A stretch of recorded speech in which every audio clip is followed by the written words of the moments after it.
शरीर को लेकर के हम क्या कहेंगे कि शरीर, ये स्थूल शरीर मेरा तत्व नहीं है।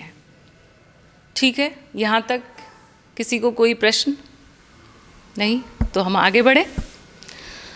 अब हम स्थूल शरीर से जो एक दूसरा शरीर है, ये हमें आईने में दिखता है, इसको हम छू सकते हैं, लेकिन जो दूसरा शरीर मानसिक, जो सिर्फ मुझे महसूस होता है और किसी को नहीं होता, लेकिन मुझे होता है ना, व्यक्तिगत सबको होता है, उसकी बात करते हैं।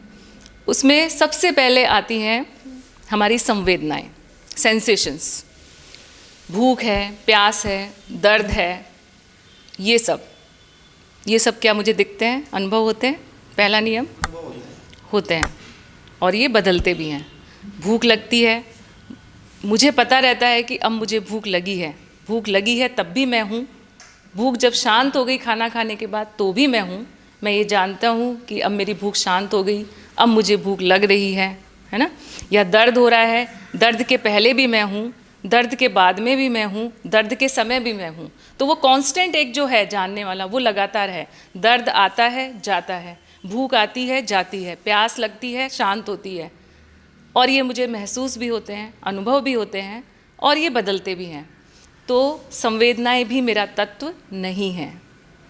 ठीक है, अब आते हैं भावनाओं पे। ये सब हमारा मानसिक जो भी है अंदर का संवेदनाएं हैं। फिर भावनाएं यानी क्रोध, गुस्सा, कुछ भी, प्रेम का भाव, जो भी भावनाएं है ना।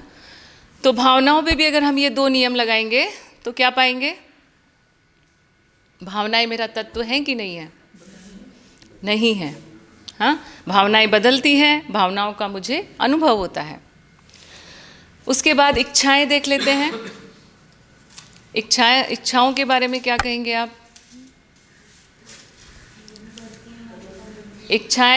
इच्छाओं का मुझे अनुभव होता है, और इच्छाएं बदलती भी हैं। तो विचार भी क्या है? बदल रहे हैं, परिवर्तनशील है, और मुझे उनका अनुभव भी होता है। तो विचार भी मेरा तत्व नहीं है। ठीक है, हम तत्व की खोज कर रहे हैं, ध्यान दीजिए। मैं ये नहीं कह रही हूँ कि मेरे विचार नहीं है। अभी तक हम क्या है? विचार मेरा तत्व नहीं है। उसको हटा भी दें तो भी मैं रहूँगा। ठीक है, उसके बाद हम आते हैं स्मृति को देख लेते हैं, मेमोरी के बारे में। स्मृति बदलती है, और मुझे स्मृति का अनुभव भी होता है। अब स्मृति में जो पड़ा हुआ है उसके बारे में आप क्या कहेंगे? क्या वो मेरा तत्व हो सकता है? क्या क्या पड़ा हुआ है स्मृति में?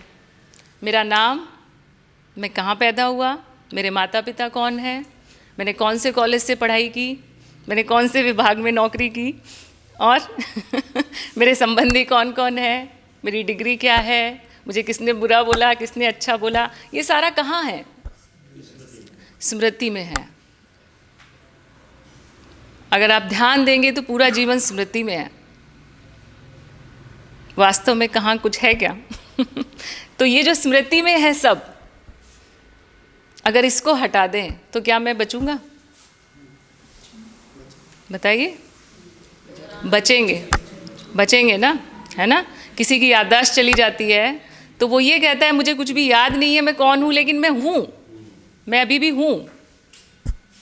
ठीक है, तो स्मृति भी मेरा तत्व नहीं है, और स्मृति में जो पड़ा हुआ है सब कुछ, वो भी मेरा तत्व नहीं है। अब क्या बचता है? और क्या बचता है आपको लगता है कि जो मैं हूँ या मेरा तत्व है? आप में से कोई बताइए। श्वास तो हमें अनुभव होती है। थोड़ी देर आप सांस रोक लो तो भी आप रहोगे। आपको पता है मुझे सांस आ रही है, जा रही है। सांस कभी तेज हो सकती है, धीरे हो सकती है। तो श्वास भी मैं नहीं हूँ, श्वास भी मेरा तत्व नहीं है। ठीक है, अगर हम लिंग की बात करें, स्त्री या पुरुष, तो वो भी शरीर से संबंधित है, उसी के आधार पर निर्धारित होता है, और शरीर को हम पहले ही हटा चुके हैं, वो भी मेरा तत्व नहीं है। लेकिन इन सब को हटाने के बाद भी आप 1 मिनट ध्यान से देखिए, कुछ तो है कि नहीं? अभी भी है। वो नाम है एक, है ना। अभी आप नाम दे रहे हैं उसको, हाँ चेतना कह सकते हैं, नाम कुछ भी दे सकते हैं, लेकिन आप उसको थोड़ा सा महसूस करिए। कुछ तो है जो ये सबको जानता है, अनुभव करता है, और वो क्या है वो? क्या आपको क्या लग रहा है? 1 मिनट ध्यान से आंख बंद करके देखिए, क्या लग रहा है वो? कुछ दिखता है वहाँ पे? कोई आकार, कुछ भी? क्या है वो?